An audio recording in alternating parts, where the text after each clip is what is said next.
नमस्ते दोस्तों और हमारे चैनल पर आपका बहुत बहुत स्वागत है जहां हम इतिहास और संस्कृति की गहराइयों को जानते हैं। आज के इस विशेष वीडियो में हम भारतवर्ष के उस महान नायक की चर्चा करेंगे जिनका नाम ही हमारे देश की पहचान है। हम बात करने जा रहे हैं मर्यादा पुरुषोत्तम प्रभु श्री राम की, जिनके जीवन का हर क्षण मानवता के लिए एक शिक्षा है। आज हम उनके जन्म से लेकर वनवास और रावण वध से लेकर राम राज्य की स्थापना तक की पूरी कहानी विस्तार से जानेंगे। यह गाथा केवल एक राजा की कहानी नहीं है, बल्कि यह त्याग, प्रेम और कर्तव्य की एक ऐसी मिसाल है जो आज भी प्रासंगिक है। मेरा आपसे विनम्र निवेदन है कि इस पवित्र चर्चा को शुरू करने से पहले आप इस वीडियो को लाइक जरूर कर दें। आपके एक लाइक से यह वीडियो और भी लोगों तक पहुंचेगा और वे भी अपनी महान संस्कृति के बारे में जान पाएंगे। तो चलिए अपने मन को शांत करें और भक्ति भाव के साथ इतिहास के उन पन्नों को पलटें जो सदियों से हमें प्रेरित कर रहे हैं। प्राचीन काल में सरयू नदी के तट पर अयोध्या नाम की एक गौरवशाली नगरी थी जो कौशल राज्य की राजधानी थी। अयोध्या के राजा दशरथ थे, जो इक्ष्वाकु वंश के एक प्रतापी और न्यायप्रिय शासक थे और जिन्हें प्रजा बहुत प्यार करती थी। महाराज दशरथ के पास अतुलनीय धन और वैभव था और उनकी सेना तीनों लोकों में प्रसिद्ध थी। लेकिन इतना सब कुछ होने के बाद भी राजा दशरथ के मन में एक गहरा दुख था, क्योंकि उनकी कोई संतान नहीं थी। वे अक्सर सोचते थे कि मेरे बाद इस विशाल साम्राज्य और रघुकुल की परंपरा को कौन आगे बढ़ाएगा। अपने कुलगुरु वशिष्ठ की सलाह पर उन्होंने पुत्र का अमेष्टि यज्ञ करवाने का निर्णय लिया, ताकि उन्हें संतान की प्राप्ति हो सके। महान आर्षि ऋष्यशृंग ने इस यज्ञ को संपन्न कराया और अग्निदेव ने प्रकट होकर राजा को खीर का पात्र दिया। राजा दशरथ ने वह खीर अपनी तीनों रानियों कौशल्या, सुमित्रा और कैकेयी में बांट दी। यज्ञ के फलस्वरूप चैत्र मास की नवमी तिथि को माता कौशल्या की कोख से भगवान राम का जन्म हुआ। कैकेयी ने भरत को और सुमित्रा ने लक्ष्मण और शत्रुघ्न को जन्म दिया, जिससे पूरी अयोध्या में खुशियों की लहर दौड़ गई। देवताओं ने आकाश से फूलों की वर्षा की और गंधर्वों ने मंगल गीत गाए, क्योंकि धरती पर धर्म की रक्षा करने वाला आ गया था। बचपन से ही राम अपने भाइयों के साथ बहुत प्रेम से रहते थे और उनमें राजा के सभी गुण दिखाई देने लगे थे। चारों भाई शिक्षा प्राप्त करने के लिए गुरु वशिष्ठ के आश्रम गए, जहां उन्होंने वेदों और शस्त्रों का ज्ञान प्राप्त किया। राम एक मेधावी छात्र थे और उन्होंने बहुत ही कम समय में सभी विद्याओं में महारत हासिल कर ली थी। शिक्षा पूरी करके जब वे अयोध्या लौटे तो नगरवासियों ने उनका भव्य स्वागत किया और वे सबकी आंखों का तारा बन गए। उसी समय आशी विश्वामित्र अयोध्या आए और उन्होंने राजा दशरथ से राम और लक्ष्मण को अपने साथ ले जाने की मांग की। विश्वामित्र वन में यज्ञ कर रहे थे, लेकिन ताड़का और सुबाहु जैसे राक्षस उनके यज्ञ को बार बार भंग कर देते थे। राजा दशरथ पहले तो हिचकिचाए, क्योंकि राम अभी बहुत छोटे थे, लेकिन गुरु वशिष्ठ के समझाने पर वे मान गए।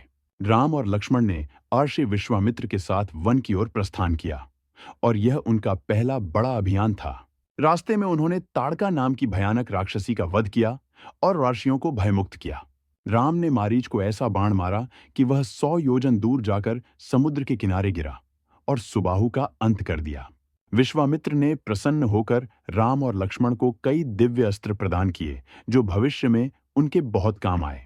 इसके बाद विश्वामित्र उन्हें मिथिला ले गए, जहां राजा जनक ने अपनी पुत्री सीता के लिए स्वयंवर का आयोजन किया था। शर्त यह थी कि जो भी वीर भगवान शिव के पिनाक धनुष को उठाकर उस पर प्रत्यंचा चढ़ाएगा, उसी से सीता का विवाह होगा। वहां देश विदेश के बड़े बड़े राजा और महाराजा आए हुए थे और रावण भी वहां मौजूद था। सभी राजाओं ने एड़ी छोटी का जोर लगा दिया, लेकिन धनुष को हिलाना तो दूर, कोई उसे तिल भर भी नहीं डिगा सका। राजा जनक यह देखकर बहुत निराश हुए और उन्होंने कहा कि क्या यह धरती वीरों से खाली हो गई है। तब विश्वामित्र की आज्ञा पाकर श्री राम शांत भाव से उठे और धनुष की ओर बढ़े। उन्होंने खेल खेल में उस भारी धनुष को उठा लिया और जैसे ही प्रत्यंचा चढ़ाई, वह धनुष एक जोरदार आवाज के साथ टूट गया।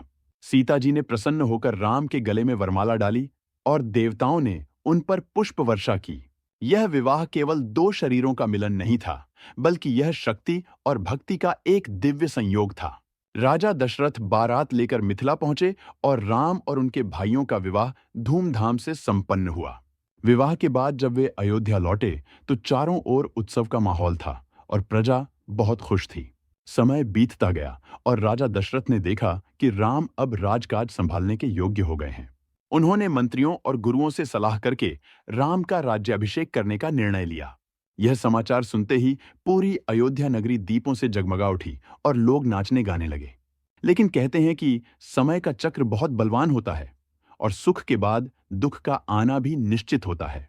रानी कैकेयी की दासी मंथरा ने जब यह सुना तो वह ईर्ष्या से जल उठी और उसने कैकेयी को भड़काना शुरू कर दिया। मंथरा ने कैकेयी से कहा कि अगर राम राजा बन गए तो तुम और तुम्हारा बेटा भरत कौशल्या के दास बन जाओगे। पहले तो कैकेयी ने मंथरा को डांटा, लेकिन धीरे धीरे उसकी बातें कैकेयी के दिमाग में घर कर गईं। कैकेयी कोप भवन में चली गईं और उन्होंने महाराज दशरथ से मिलने से इनकार कर दिया। जब दशरथ उन्हें मनाने पहुंचे तो कैकेयी ने उन्हें देवासुर संग्राम के समय दिए गए 2 वचनों की याद दिलाई। कैकेयी ने कहा कि पहले वचन में मैं भरत का राज्याभिषेक मांगती हूं और दूसरे में राम के लिए 14 वर्ष का वनवास। यह सुनते ही राजा दशरथ के पैरों तले जमीन खिसक गई और वे मूर्छित होकर गिर पड़े। होश आने पर उन्होंने कैकेयी को बहुत समझाया और कहा कि राम के बिना मैं जीवित नहीं रहूंगा। लेकिन कैकेयी अपनी जिद पर अड़ी रही और उन्होंने कहा कि रघुकुल में वचन तोड़ने की परंपरा नहीं है। सुबह जब राम को राज्याभिषेक के लिए बुलाया गया तो उन्होंने अपने पिता को व्याकुल और माता कैकेयी को क्रोधित देखा। कैकेयी ने राम को सारी बात बताई और पिता का वचन पूरा करने का आदेश दिया। राम ने तनिक भी दुख प्रकट नहीं किया और मुस्कुराते हुए माता के आदेश को शिरोधार्य किया। उन्होंने कहा कि पिता का वचन और माता की आज्ञा का पालन करना ही पुत्र का सबसे बड़ा धर्म है। लक्ष्मण यह सब देखकर क्रोधित हो गए और उन्होंने अन्याय के खिलाफ हथियार उठाने की बात कही। राम ने लक्ष्मण को शांत किया और समझाया कि क्रोध विवेक का नाश कर देता है और हमें धर्म के मार्ग पर चलना चाहिए। माता सीता ने भी राम के साथ वन जाने का निर्णय लिया और कहा कि जहां राम होंगे वहीं मेरी अयोध्या है। उन्होंने महलों के सुख और राजसी वस्त्रों का त्याग कर दिया और वल्कल वस्त्र धारण कर लिए। तीनों ने माता पिता के चरण स्पर्श किए और वन की ओर चल पड़े। पूरी अयोध्या रो रही थी और लोग उनके रथ के पीछे पीछे दौड़ रहे थे। सुमंत्र जो उनके मंत्री थे, रथ लेकर उन्हें वन की सीमा तक छोड़ने गए। श्रृंगवेरपुर में राम की मुलाकात निषाद राजगुह से हुई, जो उनके परम भक्त थे। राम ने उन्हें गले लगाकर यह संदेश दिया कि प्रेम और मित्रता में कोई ऊंच नीच नहीं होती। वहां से आगे बढ़ने के लिए उन्हें गंगा नदी पार करनी थी, जहां केवट का प्रसंग आता है। केवट ने राम से कहा कि मैं आपको अपनी नाव में तभी बैठाऊंगा जब आप मुझे अपने चरण धोने देंगे। उसका तर्क था कि आपके चरणों की धूल से पत्थर की अहिल्या नारी बन गई थी, तो कहीं मेरी नाव भी नारी न बन जाए। राम उसकी भोली भक्ति पर मुस्कुराए और उसे चरण धोने की अनुमति दे दी। गंगा पार करके वे प्रयाग पहुंचे और वहां से चित्रकूट के मनोरम वनों में निवास करने लगे। उधर अयोध्या में पुत्र वियोग के कारण महाराज दशरथ ने अपने प्राण त्याग दिए। भरत और शत्रुघ्न जो अपने ननिहाल में थे, उन्हें तुरंत अयोध्या बुलाया गया। जब भरत को पता चला कि उनकी मां के कारण यह सब अनर्थ हुआ है, तो उन्होंने अपनी मां को बहुत भला बुरा कहा। भरत ने राज्य स्वीकार करने से इनकार कर दिया और राम को वापस लाने के लिए चित्रकूट चल पड़े। चित्रकूट में भरत और राम का मिलन एक ऐसा भावुक क्षण था जिसे देखकर पत्थर भी पिघल गए। भरत ने राम से अयोध्या लौटने की बहुत विनती की, लेकिन राम अपने पिता के वचन से बंधे थे। राम ने भरत को समझाया कि रघुकुल की रीति ही यही है कि प्राण जाए पर वचन न जाए। अंत में भरत राम की खड़ाऊं लेकर अयोध्या लौटे और उन्हें सिंहासन पर रखकर सेवक की तरह राज्य चलाया। भरत नंदीग्राम में कुटिया बनाकर रहने लगे और तपस्वी जैसा जीवन व्यतीत करने लगे। इधर राम चित्रकूट छोड़कर दंडकारण्य के घने जंगलों में चले गए, जहां ऋषियों को राक्षस बहुत सताते थे। राम ने वहां हड्डियों के ढेर देखे जो उन अर्षियों के थे जिन्हें राक्षसों ने खा लिया था। यह देखकर राम की आंखों में आंसू आ गए और उन्होंने प्रतिज्ञा की कि वे इस धरती को राक्षसों से मुक्त निशिचरहीन कर देंगे। वे 10 वर्षों तक दंडकारण्य के वनों में रहे और अनेक राक्षसों का संहार करके धर्म की स्थापना की। फिर वे पंचवटी पहुंचे, जो नासिक के पास गोदावरी नदी के तट पर स्थित एक सुंदर स्थान था। वहां लक्ष्मण ने एक सुंदर पर्णकुटी बनाई और तीनों वहां सुखपूर्वक रहने लगे। एक दिन रावण की बहन शूर्पणखा वहां आई और राम के रूप पर मोहित हो गई। उसने राम से विवाह का प्रस्ताव रखा, लेकिन राम ने विनोद में उसे लक्ष्मण के पास भेज दिया। लक्ष्मण ने भी मना कर दिया तो क्रोधित होकर शूर्पणखा सीता को खाने दौड़ी। लक्ष्मण ने तुरंत अपनी तलवार निकाली और शूर्पणखा की नाक और कान काट दिए। रोती हुई शूर्पणखा अपने भाइयों खर और दूषण के पास गई, जो 14,000 राक्षसों की सेना लेकर आए। राम ने अकेले ही उस विशाल सेना का संहार कर दिया और खर दूषण को मार गिराया। जब यह समाचार लंकापति रावण को मिला, तो वह प्रतिशोध की आग में जल उठा। उसने मारीच को स्वर्ण मृग बनने का आदेश दिया, ताकि वह सीता का हरण कर सके। मारीच जानता था कि राम के हाथों मरना निश्चित है, लेकिन रावण के डर से वह स्वर्ण मृग बन गया। पंचवटी में सुंदर स्वर्ण मृग को देखकर सीता जी मोहित हो गईं और उन्होंने राम से उसे लाने का हठ किया। लक्ष्मण ने चेतावनी दी कि यह कोई मायावी राक्षस हो सकता है, लेकिन सीता की इच्छा पूरी करने राम चल पड़े।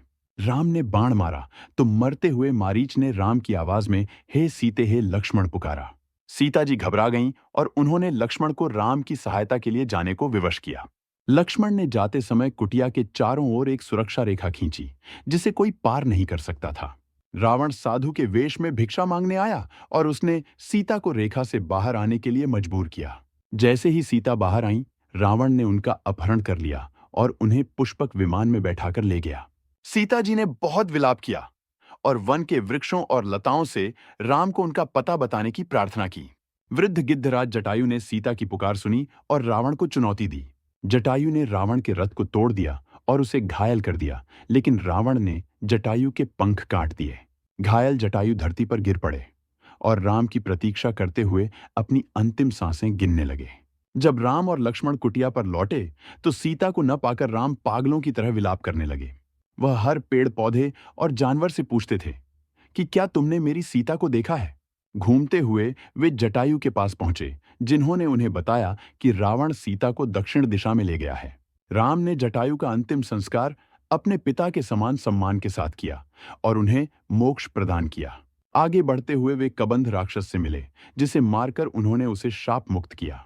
कबंध ने उन्हें शबरी के आश्रम जाने की सलाह दी, जो पंपा सरोवर के पास रहती थी। शबरी एक भीलनी थी जो वर्षों से राम की प्रतीक्षा कर रही थी और उनके लिए रास्ते में फूल बिछाती थी। राम जब उसके आश्रम पहुंचे, तो शबरी की खुशी का ठिकाना नहीं रहा। उसने राम को अपने चखे हुए मीठे बेर खिलाए और राम ने उन्हें बड़े प्रेम से खाया। यह घटना सिद्ध करती है कि ईश्वर केवल प्रेम और भाव के भूखे होते हैं, जाति या कुल के नहीं। शबरी ने राम को सुग्रीव से मित्रता करने का सुझाव दिया, जो वानरों का राजा था, लेकिन अभी संकट में था। ऋष्यमुख पर्वत पर राम की भेंट हनुमान जी से हुई, जो ब्राह्मण वेश में उनकी परीक्षा लेने आए थे। राम का परिचय जानकर हनुमान जी उनके चरणों में गिर पड़े और उन्हें अपने कंधे पर बैठाकर सुग्रीव के पास ले गए। अग्नि को साक्षी मानकर राम और सुग्रीव की मित्रता हुई और दोनों ने एक दूसरे के दुख दूर करने का वचन दिया। सुग्रीव ने बताया कि उसके भाई बाली ने उसे मारकर भगा दिया है और उसकी पत्नी को भी छीन लिया है। राम ने बाली का वध करके सुग्रीव को उसका राज्य और सम्मान वापस दिलाने का वादा किया। बाली बहुत शक्तिशाली था और उसे वरदान था कि सामने वाले की आधी शक्ति उसमें आ जाती थी। इसलिए राम ने एक पेड़ की आड़ से बाण चलाकर बाली का वध किया और सुग्रीव का राज्याभिषेक करवाया। वर्षा ऋतु बीतने के बाद सीता की खोज के लिए चारों दिशाओं में वानर दल भेजे गए। हनुमान, अंगद और जांबवंत दक्षिण दिशा की ओर गए, जहां उन्हें संपाति मिला। संपाति ने अपनी दूरदृष्टि से देखकर बताया कि सीता लंका में अशोक वाटिका में है। समुद्र तट पर पहुंचकर सभी वानर निराश हो गए कि इस 100 योजन समुद्र को कौन पार करेगा। तब जांबवंत ने हनुमान जी को उनकी शक्तियों का स्मरण कराया, जो वे एक शाप के कारण भूल गए थे। हनुमान जी ने विशाल रूप धारण किया और महेंद्र पर्वत से छलांग लगा दी। रास्ते में सुरसा और सिंहिका जैसी बाधाओं को पार करते हुए वे लंका पहुंचे। लंका पहुंचकर उन्होंने छोटा रूप धारण किया और रात के अंधेरे में सीता की खोज शुरू की। उन्होंने देखा कि लंका सोने की बनी है, लेकिन वहां अधर्म और पाप का बोलबाला है। अशोक वाटिका में उन्होंने सीता जी को देखा, जो राम के वियोग में बहुत दुबली हो गई थी। रावण वहां आया और उसने सीता को डराया, धमकाया, लेकिन सीता तनिक भी नहीं डरी। रावण के जाने के बाद हनुमान जी सीता के सामने प्रकट हुए और उन्हें राम की मुद्रिका दी। मुद्रिका देखकर सीता जी की आंखों से आंसुओं की धारा बह निकली। हनुमान जी ने सीता को सांत्वना दी और कहा कि राम जल्द ही वानर सेना के साथ आएंगे। सीता जी से आज्ञा लेकर हनुमान जी ने अशोक वाटिका को उजाड़ना शुरू कर दिया। उन्होंने रावण के पुत्र अक्षय कुमार का वध किया और अपनी शक्ति का प्रदर्शन किया। अंत में मेघनाद ने उन्हें ब्रह्मास्त्र से बांध लिया और रावण के दरबार में ले गया। रावण ने हनुमान की पूंछ में आग लगाने का आदेश दिया। हनुमान जी ने अपनी जलती हुई पूंछ से पूरी लंका को जलाकर राख कर दिया। समुद्र में अपनी पूंछ बुझाकर वे वापस लौटे और राम को सीता का समाचार सुनाया। राम वानर सेना के साथ समुद्र तट पर पहुंचे और सागर से रास्ता मांगने लगे। 3 दिन तक प्रार्थना करने के बाद भी जब सागर नहीं माना तो राम ने धनुष उठा लिया। सागर देवता डरते हुए प्रकट हुए और बताया कि नल और नील नाम के वानर पुल बना सकते हैं। वानर सेना ने बड़े उत्साह के साथ पत्थरों पर श्री राम का नाम लिखा और समुद्र पर सेतु बनाना शुरू किया। एक नन्ही गिलहरी भी रेत के कण लाकर इस काम में मदद कर रही थी, जिसे देखकर राम बहुत भावुक हुए। राम सेतु के माध्यम से पूरी सेना लंका पहुंच गई और सुवेल पर्वत पर डेरा डाला। युद्ध शुरू होने से पहले राम ने शांति का प्रस्ताव लेकर अंगद को रावण के पास भेजा, लेकिन अहंकारी रावण ने संधि करने से इनकार कर दिया और युद्ध अनिवार्य हो गया। विभीषण, जो रावण का भाई था, उसने राम की शरण ली और राम ने उसे लंका का राजा घोषित कर दिया। इसके बाद एक ऐसा महायुद्ध हुआ जो इतिहास के पन्नों में अमर हो गया। एक तरफ विशाल राक्षसी सेना थी जिसके पास हाथी, घोड़े और रथ थे। दूसरी तरफ राम की वानर सेना थी जिनके पास केवल पत्थर और पेड़ थे। लेकिन राम की सेना के पास धर्म का बल था और सत्य का साथ था। युद्ध में मेघनाद ने लक्ष्मण पर शक्ति बाण चलाया, जिससे लक्ष्मण मूर्छित हो गए। हनुमान जी संजीवनी बूटी लाने के लिए हिमालय गए और पूरा पर्वत ही उठा लाए। सुषेण वैद्य ने लक्ष्मण का उपचार किया और वे स्वस्थ होकर फिर से युद्ध में कूद पड़े। लक्ष्मण ने मेघनाद का वध किया, जो इंद्र को भी जीतने वाला वीर था। इसके बाद कुंभकर्ण युद्ध भूमि में आया, जो एक पहाड़ जैसा विशालकाय था। राम ने कुंभकर्ण को सद्गति प्रदान की और उसे मोक्ष दिया। अंत में रावण स्वयं युद्ध भूमि में आया और उसने भयानक युद्ध किया। राम और रावण का युद्ध कई दिनों तक चलता रहा और देवता भी उसे देखकर चकित थे। रावण के 10 सिर थे और जब भी राम एक सिर काटते तो दूसरा सिर उग आता था। विभीषण ने राम को बताया कि रावण की नाभि में अमृत कुंड है। राम ने आग्नेयास्त्र का संधान किया और रावण की नाभि पर प्रहार किया। अमृत सूखते ही रावण के प्राण पखेरु उड़ गए और धरती का भार हल्का हो गया। रावण के मरते ही देवताओं ने फूलों की वर्षा की और धर्म की जीत हुई। राम ने रावण का अंतिम संस्कार पूरे सम्मान के साथ करवाया और विभीषण का राज्याभिषेक किया। इसके बाद सीता जी को पालकी में लाया गया, लेकिन राम ने एक लीला रची। लोक मर्यादा को बनाए रखने के लिए सीता जी को अग्नि परीक्षा से गुजरना पड़ा। अग्निदेव ने स्वयं प्रकट होकर सीता की पवित्रता की गवाही दी और राम ने उन्हें स्वीकार किया। यह परीक्षा सीता के लिए नहीं थी, बल्कि भविष्य में कोई उन पर उंगली न उठाए इसलिए थी। वनवास की अवधि समाप्त होने वाली थी और भरत ने प्रतिज्ञा की थी कि यदि राम एक दिन भी देर से आए तो वे प्राण त्याग देंगे। इसलिए राम पुष्पक विमान में बैठकर हनुमान और विभीषण आदि के साथ अयोध्या लौटे। जब राम अयोध्या पहुंचे तो पूरी नगरी दुल्हन की तरह सजी हुई थी। लोगों ने अपने घरों के बाहर घी के दिए जलाए थे और आतिशबाजी हो रही थी। वह अमावस्या की रात भी दियों की रोशनी से जगमगा उठी और तभी से दीपावली मनाई जाने लगी। राम और भरत का मिलन देखकर सबकी आंखें भर आईं और चारों भाइयों का प्रेम अमर हो गया। गुरु वशिष्ठ ने राम का राज्याभिषेक किया और वे अयोध्या के राजा बने। राम के राज्य में शेर और गाय एक ही घाट पर पानी पीते थे और कोई भी दुखी नहीं था। प्रजा धर्म का पालन करती थी और वृक्ष हमेशा फलों से लदे रहते थे। राम राज्य एक ऐसा आदर्श राज्य था जहां शासक अपनी प्रजा को अपनी संतान समझता था। आज भी जब सुशासन की बात होती है तो राम राज्य का ही उदाहरण दिया जाता है। लेकिन राम का जीवन केवल सुख भोगने के लिए नहीं, बल्कि त्याग के लिए बना था। कुछ समय बाद प्रजा में से एक धोबी ने सीता के चरित्र पर सवाल उठाया। एक राजा के रूप में राम के लिए प्रजा का विश्वास सबसे ऊपर था। अपने हृदय पर पत्थर रखकर राम ने सीता को वन में भेजने का कठोर निर्णय लिया। गर्भवती सीता को वाल्मीकि राशि के आश्रम में छोड़ दिया गया, जहां उन्होंने लव और कुश को जन्म दिया। सीता ने अपने पुत्रों को एक वीर और ज्ञानी राजकुमार की तरह बड़ा किया। उन्होंने लव और कुश को रामायण का गान सिखाया, जिसे सुनकर पत्थर भी पिघल जाते थे। राम ने अश्वमेध यज्ञ का आयोजन किया और उनका घोड़ा वाल्मीकि आश्रम के पास पहुंचा। लव और कुश ने उस घोड़े को पकड़ लिया और राम की पूरी सेना को चुनौती दी। हनुमान और लक्ष्मण जैसे वीर भी उन बालकों से हार गए, क्योंकि वे राम के ही पुत्र थे।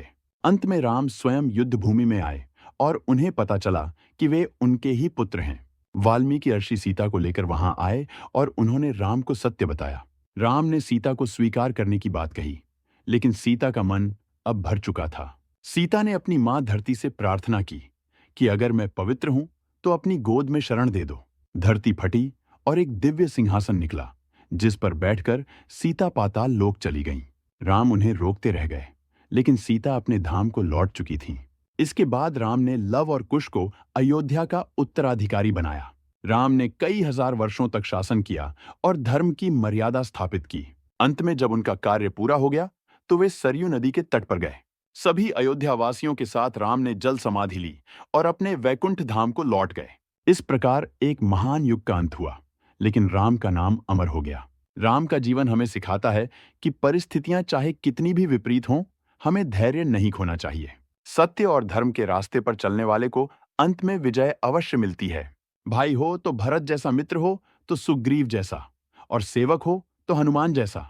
राम कथा हमें पारिवारिक मूल्यों का महत्व समझाती है, जो आज के समय में बिखरते जा रहे हैं। हमें अपने माता पिता का सम्मान करना चाहिए, क्योंकि उनकी सेवा ही सबसे बड़ा तीर्थ है। शक्ति का उपयोग हमेशा रक्षा के लिए होना चाहिए, न कि अत्याचार के लिए, जैसा रावण ने किया। अहंकार चाहे कितना भी बड़ा क्यों न हो, वह एक दिन पतन का कारण जरूर बनता है। विनम्रता ही मनुष्य का सबसे बड़ा आभूषण है, जो उसे सबका प्रिय बनाती है। नारी का अपमान करने वाला चाहे कितना भी ज्ञानी हो, उसका विनाश निश्चित है। राम ने शबरी और निषाद राज को गले लगाकर सामाजिक समरसता का संदेश दिया। हमें भी समाज में ऊंच नीच का भेदभाव मिटाकर सबको साथ लेकर चलना चाहिए। विपत्ति में धैर्य रखना और उत्साह न खोना ही पुरुषार्थ की निशानी है। राम सेतु का निर्माण हमें सामूहिक प्रयास और टीम भावना की सीख देता है। छोटे से छोटा योगदान भी महत्वपूर्ण होता है, जैसे गिलहरी का प्रयास था। माफी मांगना और माफ करना दोनों ही वीरों के गुण हैं, जो राम में कूट कूट कर भरे थे। आज हम जिस दौर में जी रहे हैं, वहां हमें राम के आदर्शों की सबसे ज्यादा जरूरत है। हमें अपने भीतर के राम को जगाना होगा और समाज में फैली बुराइयों को मिटाना होगा। रामायण केवल एक ग्रंथ नहीं, बल्कि जीवन जीने की एक संपूर्ण कला है। इसे पढ़ने और सुनने मात्र से ही मनुष्य के पाप कट जाते हैं और मन शुद्ध होता है। राम नाम का जाप कलयुग में मोक्ष का सबसे सरल और प्रभावशाली उपाय बताया गया है। जब भी हम निराश हों, तो राम का संघर्ष हमें आगे बढ़ने की प्रेरणा देता है। राम ने एक पुत्र, पति, भाई और राजा के रूप में जो मानक स्थापित किए, वे अद्भुत हैं। आज हजारों साल बाद भी राम हमारे दिलों में जीवित हैं और हमेशा रहेंगे। भारतीय संस्कृति की आत्मा राम में बसती है, और राम के बिना भारत की कल्पना अधूरी है। हमें अपनी आने वाली पीढ़ियों को भी राम के इन आदर्शों से परिचित कराना चाहिए, ताकि वे भी एक अच्छे इंसान बन सकें और देश का नाम रोशन कर सकें। धर्म की रक्षा करना हमारा कर्तव्य है, और यही राम का सबसे बड़ा संदेश है। दोस्तों, आज के इस वीडियो में हमने प्रभु श्री राम के दिव्य जीवन की यात्रा की, जो अनंत है। इस कहानी का हर एक शब्द हमें पवित्रता और नैतिकता का पाठ पढ़ाता है। राम के जीवन से हमें यह सीख मिलती है कि सत्य परेशान हो सकता है, लेकिन पराजित नहीं। हमें उम्मीद है कि आज की यह विस्तृत और ज्ञानवर्धक प्रस्तुति आपको पसंद आई होगी। हमने कोशिश की है कि रामायण के हर महत्वपूर्ण पहलू को आपके सामने रख सकें। अगर आपको लगता है कि इस वीडियो ने आपके जीवन में कुछ सकारात्मकता जोड़ी है, तो इसे लाइक करें। अपने परिवार और मित्रों के साथ इसे साझा करें, ताकि राम का संदेश घर घर पहुंच सके। हम जल्द ही एक और ऐतिहासिक और प्रेरणादायक कहानी लेकर आपके सामने उपस्थित होंगे। तब तक के लिए आप अपना और अपने परिवार का ख्याल रखें और अच्छे कर्म करते रहें। याद रखें कि राम हमारे आचरण में दिखने चाहिए, केवल बातों में नहीं। आप सभी का हृदय से धन्यवाद कि आपने अपना कीमती समय हमें दिया। जय श्री राम, जय हिंद, जय भारत।